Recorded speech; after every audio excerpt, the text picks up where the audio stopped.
बहू पढ़ाओ ससुराल बिठाओ। मंगत राम, जिन्हें लड़कियों के पढ़ने लिखने से उतनी ही परेशानी है जितनी हमारे देश के नेताओं को ईमानदारी से होती है, उसने अपने बड़े बेटे की शादी भी ऐसी लड़की से की जो ज़्यादा पढ़ी लिखी नहीं थी। अब ऐसी ही लड़की वो अपने छोटे बेटे के लिए भी ढूंढ रहा है। एक लड़की का रिश्ता पता लगा है। अभी 17 साल की है, सीधी सादी गांव की रहने वाली है, 12वीं तक पढ़ी है, उम्र भी कम है तो पढ़ाई लिखाई के लिए ज़्यादा किटकिट भी नहीं करेगी। मैं तो कहता हूँ अनुज की शादी उसी से करवा देते हैं। जैसा आपको ठीक लगे पापा। लेकिन लड़की ज़रा छोटी नहीं है शादी के लिए, उम्र कम लग रही है ना। कोई कम उम्र नहीं है, बड़ी लड़की से शादी करवाएंगे तो अपने हक के लिए बोलने लगेगी। देखा नहीं है क्या तुमने किस तरह लड़कियों की ज़बान चलती है आजकल। और वैसे भी ये सब फैसले घर के मर्द करते हैं। मैंने तो सोच लिया है कि अनुज की शादी उसी लड़की से करवाऊंगा। अब मंगत राम ने एक बार जो फैसला कर लिया तो मान लो वो पत्थर की लकीर हो गई। उसने झट से अपने बेटी की शादी उसके साथ फिक्स कर दी। ये ले बेटा, ये शादी के कार्ड है, सब रिश्तेदार और पड़ोसियों में बांट देना। अरे रिश्तेदारों तक तो ठीक है पापा, लेकिन पड़ोसियों में बिल्कुल नहीं। क्या पड़ोसियों से तेरी क्या दुश्मनी है भाई, जो उन्हें शादी का कार्ड नहीं देना चाहता? आपको पता है पापा कि लड़की अभी 17 साल की है, और हमारे पड़ोसियों का तो आपको पता ही है कितने पंचायती हैं। अगर एक बार उनको पता लग गया ना कि लड़की की उम्र कम है तो उसी टाइम पुलिस को बुला लेंगे। अरे ये तो मैंने सोचा ही नहीं। अच्छा हुआ जो तूने बता दिया, वरना ये पड़ोसी तो हमें जेल पहुंचा देते। अच्छा चल, रिश्तेदारों को कार्ड दे दे, वैसे भी शादी तो गांव में ही करेंगे, इन्हें क्या ही पता लगेगा।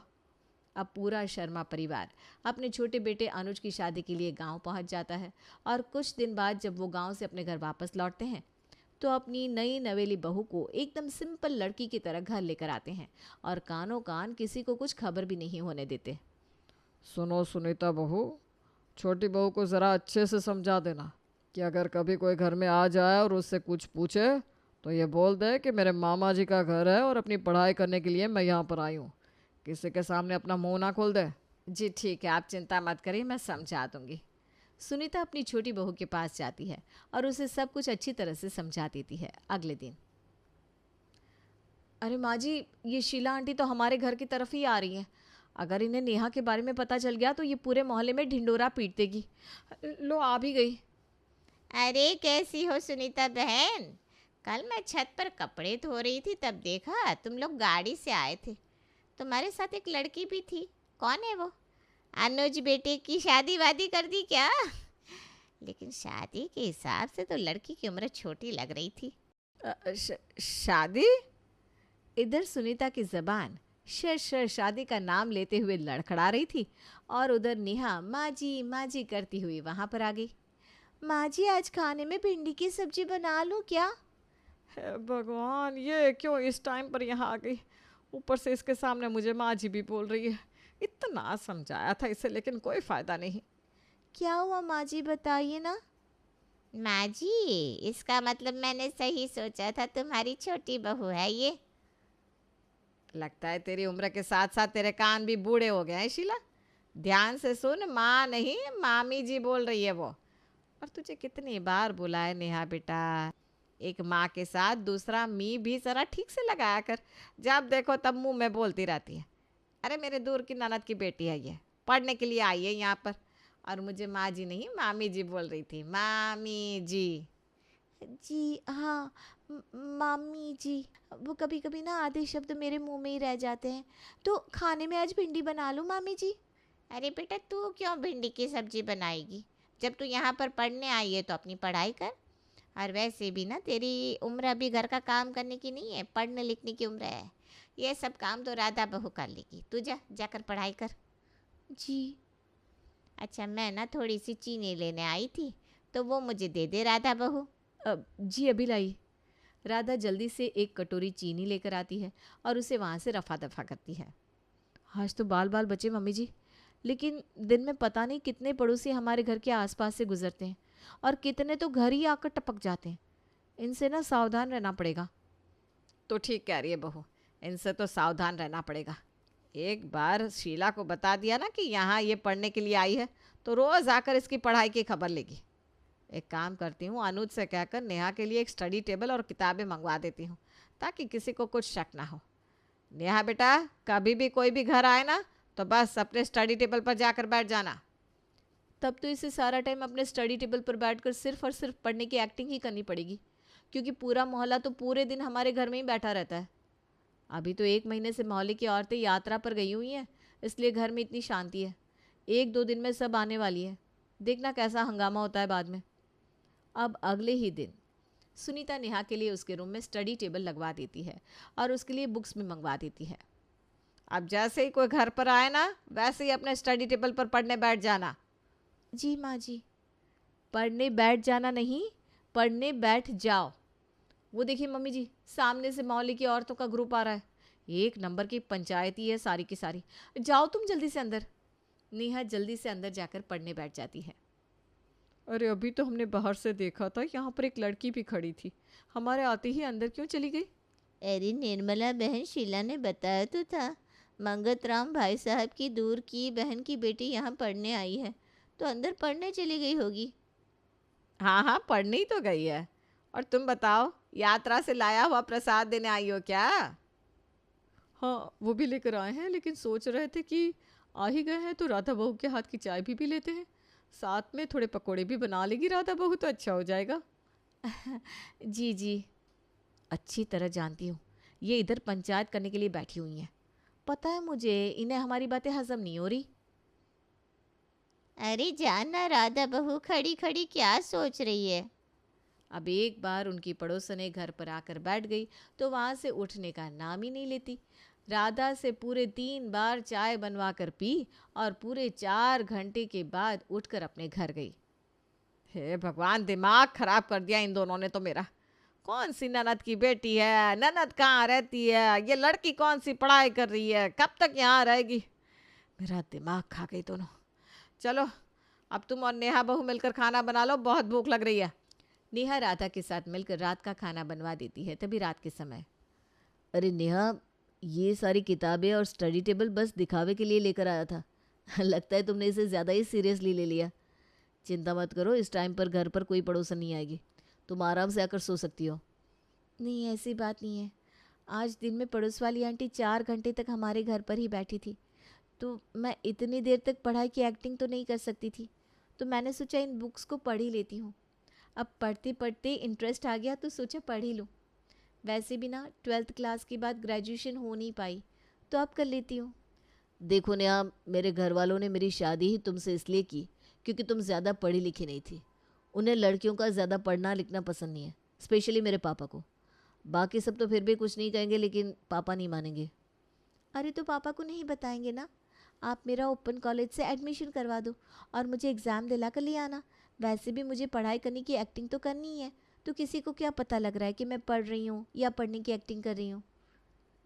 अच्छा ठीक है, तुम्हारा पढ़ने का इतना ही मन है तो मैं तुम्हारा एडमिशन करवा देता हूँ, लेकिन देखो घर में किसी को पता मत चलने देना। हाँ हाँ हाँ ठीक है। अब हर रोज़ घर पर पड़ोसनें आकर बैठ जाती और उनके चक्कर में नेहा को पढ़ने का अच्छा खासा टाइम मिल जाता। बस 1 घंटा और, अगर ये पड़ोस वाली आंटी यहाँ पर बैठी रही तो मज़ा आ जाएगा, मेरा ये वाला चैप्टर भी कंप्लीट हो जाएगा। लेकिन बहुत भूख लगी है, कुछ खाने को लेकर आती हूँ। नेहा बाहर हॉल में आती है। अरे नेहा बेटा, तुम बाहर क्यों आ गई? वो मुझे भूख लगी थी ना, तो कुछ खाने के लिए लेने आई थी। अरे तुमने तकलीफ़ क्यों की? मुझे बोल दिया होता, मैं तुम्हारे लिए ले आती। जाओ तुम अंदर जाकर पढ़ाई करो। हाँ, मैं तुम्हारे लिए खाना लेकर आती हूँ, तुम अंदर जाओ। जी। नेहा चुपचाप अपने कमरे में आकर पढ़ने लगती है। तभी राधा उसके लिए खाना लेकर आती है। तुम्हें बोला ना, कोई पड़ोसन बाहर बैठी हो तो बाहर मत आया करो और इसी स्टडी टेबल पर बैठा रहा करो। आज के बाद तुम्हें कुछ भी खाने को चाहिए ना तो मुझे आवाज़ लगा देना, मैं खुद देने आ जाऊंगी। ये पड़ोसनें जितनी बार तुम्हें देखेंगी उतने सवाल करेंगी। राधा तो ये सब बोलकर वहाँ से चली जाती है, लेकिन उसकी इन बातों से नेहा बड़ी खुश हो जाती है। ये तो अच्छा है, मेरा तो मन कर रहा है कि ये मोहल्ले की पड़ोसनें सुबह से शाम तक हमारे घर पर ही बैठी रहें।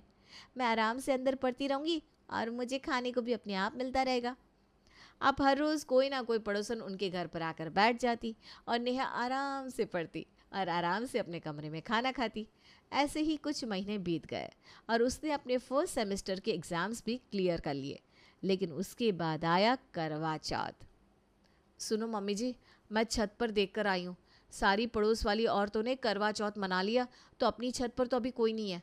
अब हम आराम से जाकर करवा चौथ मना सकते हैं। चलो नेहा। अब तीनों अपने अपने पति के साथ करवा चौथ की रस्में कर रही थी और पड़ोस वाली शीला अपनी छत से कपड़े उतारने आई थी कि उसकी नज़र पड़ गई मांग में सिंदूर भरी करवा चौथ की रस्म कर रही नेहा पर। बाप रे बाप, इसका मतलब मेरा शक बिल्कुल ठीक निकला। ये इनकी कोई रिश्तेदार नहीं बल्कि अनुज की ही पत्नी है, जिसे ये इतने टाइम से छुपा रहे थे। लगता है इसे भगा कर यहाँ पर लाए हैं, तभी इतनी छुपम छुपाई कर रहे हैं। कल ही मोहल्ले की औरतों को इनके घर पर लेकर जाती हूँ।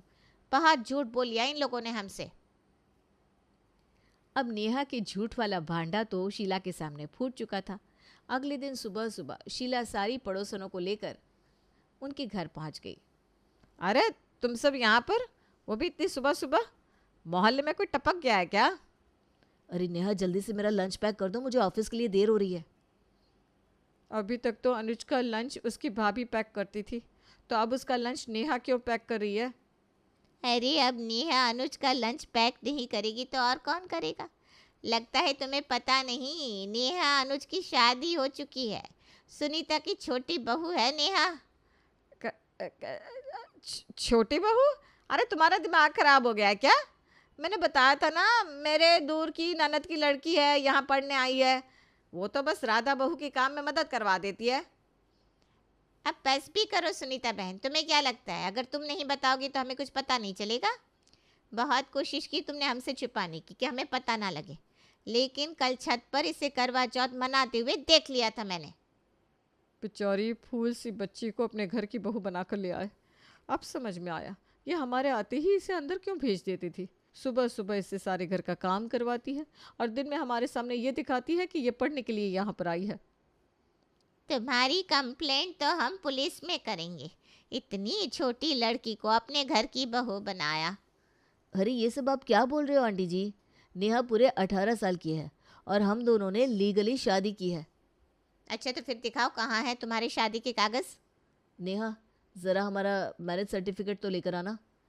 नेहा मैरिज सर्टिफिकेट लेकर बाहर आती है। ये देखिए, लीगली शादी हो चुकी है हमारी, कोई पुलिस वाला कुछ नहीं कर सकता।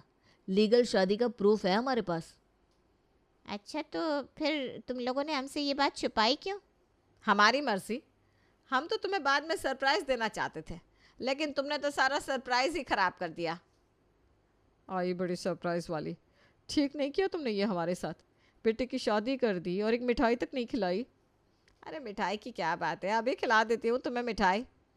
अरे रहने दो, तुम ही खाओ मिठाई। सारी पड़ोसनें मुंह बनाकर वहाँ से चली जाती हैं। अच्छा हुआ कि तुम्हारे पास ये मैरिज सर्टिफिकेट था, वरना ये लोग तो आज पुलिस को बुला ही लेते। लेकिन ये तुम्हारे पास कहाँ से आया? अभी तो शादी के लिए बहू की उम्र कम है ना। अरे मम्मी, आप भूल गई क्या? कल ही तो नेहा का बर्थडे था और करवा चौथ के चक्कर में बर्थडे सेलिब्रेट किया ही नहीं। लेकिन शादी मैंने कल ही कर ली थी, क्योंकि ये तो मुझे पता था कि लोगों को जल्द ही सब पता चल जाएगा, इसलिए रिस्क नहीं लेना चाहता था।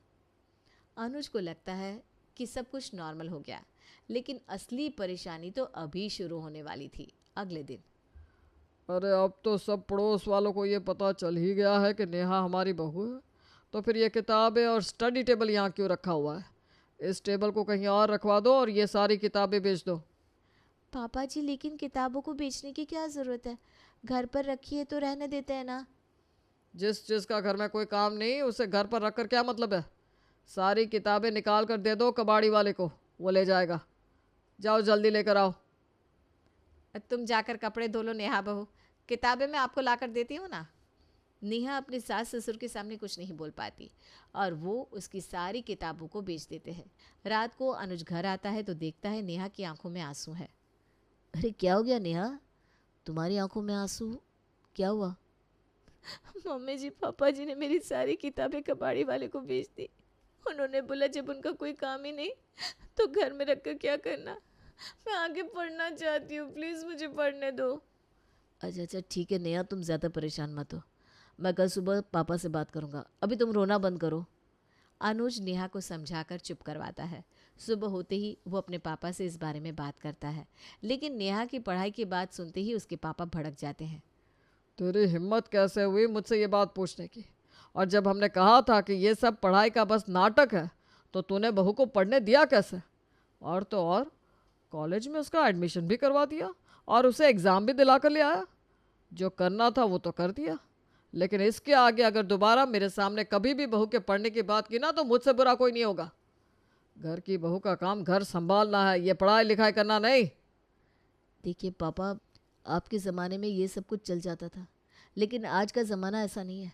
और अगर नेहा पढ़ना चाहती है तो उसे पढ़ाने में क्या परेशानी है? पढ़ाई के साथ साथ वो घर का काम भी तो अच्छी तरह संभाल लेती है। एक बार मना कर दिया ना तुझे, तो मेरे साथ बहस मत कर। मैंने बोल दिया कि बहू नहीं पढ़ेगी तो नहीं पढ़ेगी। अपने ससुर जी के मुंह से ऐसी बातें सुनकर वहाँ खड़ी नेहा की आंखों में आंसू आ जाते हैं और अनुज से उसकी आंखों में वो आंसू देखे नहीं जाते। अब खड़ा खड़ा मेरा मुंह क्या देख रहा है? जा यहाँ से। जा रहा हूँ पापा, दोबारा नेहा के लिए किताब लेने। अगर नेहा पढ़ना चाहती है तो वो ज़रूर पढ़ेगी। तेरी इतनी हिम्मत कि मेरे मना करने के बाद मेरे सामने यह बात बोल रहा है? ठीक है, ज़्यादा शौक चढ़ रहा है ना तुझे अपनी पत्नी को पढ़ाने का, तो जा पढ़ा ले, लेकिन मेरी बात नहीं माननी तो मेरे घर से निकल जा और जो करना है कर। अजी ये क्या बोल रहे हैं आप? हाँ पापा, इतनी सी बात के लिए आप अनुज को घर से निकाल दोगे? इतनी सी बात है ये मेरे निर्णय के आगे जाकर अपनी पत्नी को पढ़ाएगा। इसके लिए तो मेरी कोई इज्जत ही नहीं है, तो फिर मैं इसे अपने घर में रखूँ ही क्यों? पापा, आप गलत सोच रहे हैं। इस दुनिया में जितनी इज्जत मैं आपकी और मम्मी की करता हूँ, उतनी किसी और की नहीं कर सकता। लेकिन जो बात गलत है वो गलत है। भाभी भी पढ़ना चाहती थी, लेकिन आपके डर से कभी भैया इस बारे में बात नहीं कर पाए। लेकिन मैं ऐसा नहीं करूँगा। अगर नेहा पढ़ना चाहती है तो मैं उसे ज़रूर पढ़ाऊँगा। इसके लिए आप अगर मुझे घर से निकालना चाहते हैं तो मुझे वो भी मंजूर है। चला जाऊँगा मैं। क्या तू इसकी पढ़ाई के लिए मेरा घर छोड़कर जाएगा? आखिर अगर ये पढ़ लिख भी जाएगी तो क्या ही कर लेगी? उनकी बातों के बीच अचानक अनुज की भाभी को लेबर पेन शुरू हो। उसे जल्दी से हॉस्पिटल लेकर जाते हैं। जल्दी से अंदर लेकर आओ इन्हें। यहाँ पर लेडी डॉक्टर कहाँ है? लेडी डॉक्टर को अंदर भेजो ना। ये डॉक्टर अंदर क्यों जा रहे हैं? देखिए, इस शिफ्ट में लेडी डॉक्टर हॉस्पिटल में अवेलेबल नहीं है। क्या? तो फिर दूसरा हॉस्पिटल में लेकर चलो बहू को। लेडी डॉक्टर हो उसी हॉस्पिटल में जाएंगे हम।